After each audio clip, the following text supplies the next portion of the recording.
नमस्कार, आदाब, सत श्री अकाल, जय भीम, जोहार। मेरा नाम है नवीन कुमार। एक तरफ मोदी सरकार चुनाव में जीत के लिए एससी, एसटी और ओबीसी उम्मीदवार खड़े कर रही है, तो दूसरी तरफ सेना की बहाली में जाति और धर्म पूछ रही है। यह भाजपा जितनी डबल इंजन की सरकार है ना, उससे कहीं ज्यादा डबल स्टैंडर्ड की सरकार है, जो दिखाती कुछ है और करती कुछ है। बताते हैं कैसे। बहुत बवाल मच चुका है बेरोजगारी की अग्निपथ स्कीम को लेकर। सबको पता है कि सेना में आरक्षण की व्यवस्था नहीं है। इसके पीछे दलील यह है कि देश की सुरक्षा से जुड़ा मामला है, इसमें कोई रिस्क नहीं ले सकते। इसलिए दलितों, पिछड़ों और आदिवासियों को दूसरों के बराबर लाने की संवैधानिक व्यवस्था को हम नहीं मानेंगे। केवल मेरिट पर सिलेक्शन होगा। चलिए ठीक है, बाकायदा कोर्ट ने व्यवस्था दी है, इस पर आगे विस्तार से बात करेंगे। लेकिन फिलहाल अग्निपथ में लगी नई आग पर रहते हैं। यह आग है जातिवाद की आग, जिसके बारे में कुछ लोगों का ख्याल है कि विकास से जातिवाद मिट जाता है, और जिनके लिए विकास का मतलब है 400 रुपए की रसोई गैस 1200 रुपए की कर दो, 60 रुपए का डॉलर 80 रुपए का कर दो, जलाने का तेल 100 के पार पहुंचा दो, खाने का तेल 200 के पार पहुंचा दो।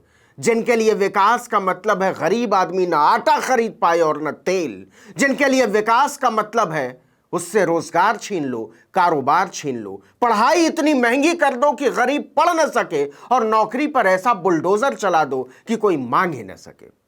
आप सोच रहे होंगे कि इन सब का अग्निपथ बेरोजगारी स्कीम से क्या लेना देना। अच्छा, मैं अग्निपथ को रोजगार योजना नहीं, बेरोजगारी योजना कहता हूं, क्योंकि 3 साल तक चूसने के बाद यह बेरोजगारी की गारंटी देता है। इस योजना का नोटिफिकेशन आया है, हो सकता है आपने देखा हो। joinindianarmy.nic.in पर आप भी देख सकते हैं। इसमें ई नंबर पर गौर कीजिएगा। इसमें लिखा है कि उम्मीदवार के पास तहसीलदार या डीएम की तरफ से जारी फोटो युक्त जाति प्रमाण पत्र होना चाहिए, और इसके बाद एफ नंबर पर लिखा है कि अगर जाति प्रमाण पत्र में सिख, हिंदू, मुस्लिम, ईसाई की तरह धर्म का नाम न लिखा हो तो तहसीलदार या एसडीएम की तरफ से जारी धर्म प्रमाण पत्र भी चाहिए अलग से। सवाल उठा कि अगर आप नौकरी में रिजर्वेशन नहीं दे रहे हैं, आरक्षण नहीं दे रहे हैं, तो उम्मीदवार की जाति जानने में सेना की दिलचस्पी क्यों है। आरोप लगने लगे कि यह तो उम्मीदवारों की जाति के आधार पर प्रोफाइलिंग की कोशिश है।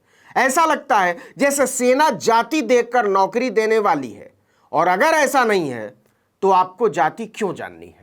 राष्ट्रीय जनता दल के कार्यकारी प्रमुख तेजस्वी यादव ने ट्वीट करके सेना और सरकार दोनों को कटघरे में खड़ा कर दिया। उन्होंने लिखा, जाति न पूछो साधु की, लेकिन जात पूछो फौजी की। संघ की बीजेपी सरकार जातिगत जनगणना से दूर भागती है, लेकिन देश सेवा के लिए जान देने वाले अग्निवीर भाइयों से जाति पूछती है। ये जाति इसलिए पूछ रहे हैं क्योंकि देश का सबसे बड़ा जातिवादी संगठन आरएसएस बाद में जाति के आधार पर अग्निवीरों की छटनी करेगा। इसके बाद तो हंगामा मच गया। आपको बता दें कि सेना में रिजर्वेशन को लेकर बाकायदा सुप्रीम कोर्ट तक मामला पहुंचा था कि आईएएस, आईपीएस और पैरामिलिट्री की तरह ही एनडीए और सीडीएस में भी एससी, एसटी, ओबीसी कोटा लागू होना चाहिए। इस पर सरकार ने बाकायदा अफिडेविट देकर कहा कि इससे सेना जाति के आधार पर ना बंट जाएगी। सुप्रीम कोर्ट ने भी सरकार की बात को घोंट लिया और टिप्पणी की कि सामाजिक क्रांति कोई एक रात में नहीं होती है। सशस्त्र सेना समरूप इकाई है, इसे जाति या पंथ में विभाजित नहीं करना चाहिए। आपको बता दें कि यह टिप्पणी सुप्रीम कोर्ट ने एनडीए और सीडीएस में रिजर्वेशन मांगने पर की थी, जिसके जरिए सेना के आला अफसर आते हैं। अब वही सरकार कह रही है कि अग्निवीरों की भर्ती से पहले कास्ट सर्टिफिकेट देना पड़ेगा। यानी सरकार कह रही है कि अफसरों की जाति नहीं होती, लेकिन सैनिकों की होती है। क्यों चाहिए भाई कास्ट सर्टिफिकेट? छांटने में सुविधा के लिए, या फिर यह सेना में जातिवाद का बीजारोपण है? सरकार क्या यह कहना चाहती है कि अफसर मेस में साथ खाना खा लेंगे, लेकिन जवान साथ खाना नहीं खा सकते, इसलिए उन्हें जाति के आधार पर बांटना होगा? या फिर अफसर सिर्फ सवर्ण बनाए जाते हैं, इस भेद को छिपाया जाता रहा है? और अगर जाति जानना इतना ही जरूरी है तो फिर अग्निवीर ही क्यों? पूरे देश में जातीय जनगणना से क्यों भाग रही है सरकार? मोदी सरकार ने बाकायदा लिखित में सुप्रीम कोर्ट में दिया था कि इससे सारी व्यवस्था हिल जाएगी। हम कतई नहीं कराना चाहते जातीय जनगणना। लेकिन सेना में जातिवाद फैलाने की सरकार की नीयत के आरोपों पर सवाल यहीं खत्म नहीं हुए। पहले ट्वीट के कुछ ही घंटों के बाद तेजस्वी फिर से दूसरा ट्वीट करते हैं और कहते हैं, आजादी के 75 वर्षों बाद तक सेना में ठेके पर अग्निवीर व्यवस्था लागू नहीं थी।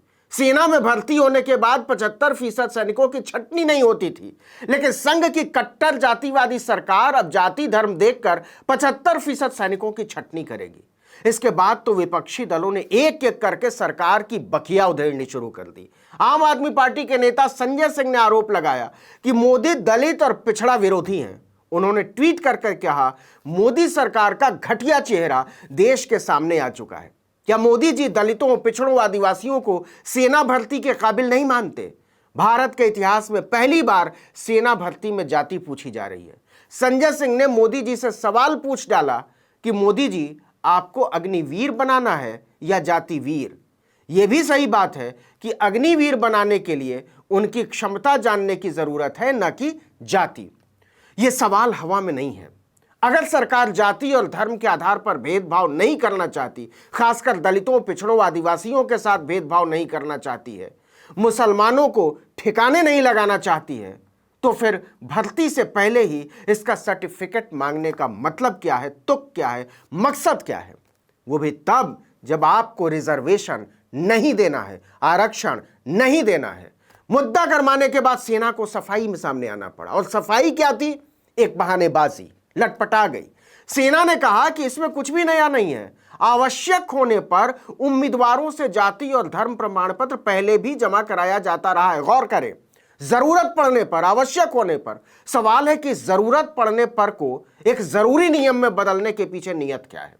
सेना ने सफाई में आगे कहा कि हम इसलिए सर्टिफिकेट मांगते हैं कि ट्रेनिंग के दौरान मरने वाले रंगरूटों और सर्विस में शहीद होने वाले सैनिकों का धार्मिक अनुष्ठानों के तहत अंतिम संस्कार किया जाता है। इस वक्त धर्म की जानकारी की जरूरत पड़ती है।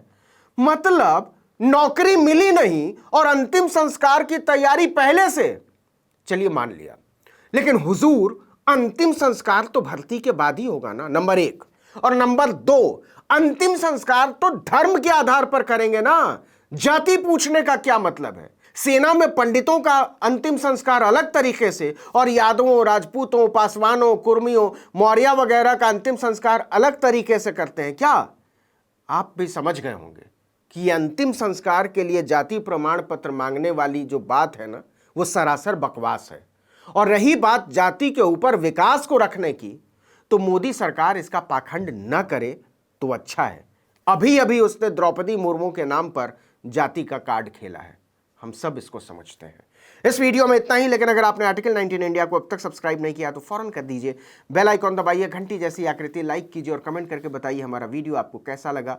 अगर यूट्यूब पर देख रहे हैं तो हमारे चैनल को सब्सक्राइब कर दीजिए। फेसबुक पर देख रहे हैं तो हमारे पेज को लाइक कर लीजिए। इंस्टाग्राम पर हमें फॉलो कर लीजिए और हमारा ट्विटर हैंडल है article19_India और मेरा ट्विटर हैंडल है नवीन जर्नलिस्ट, NAVIN नवीन और जर्नलिस्ट।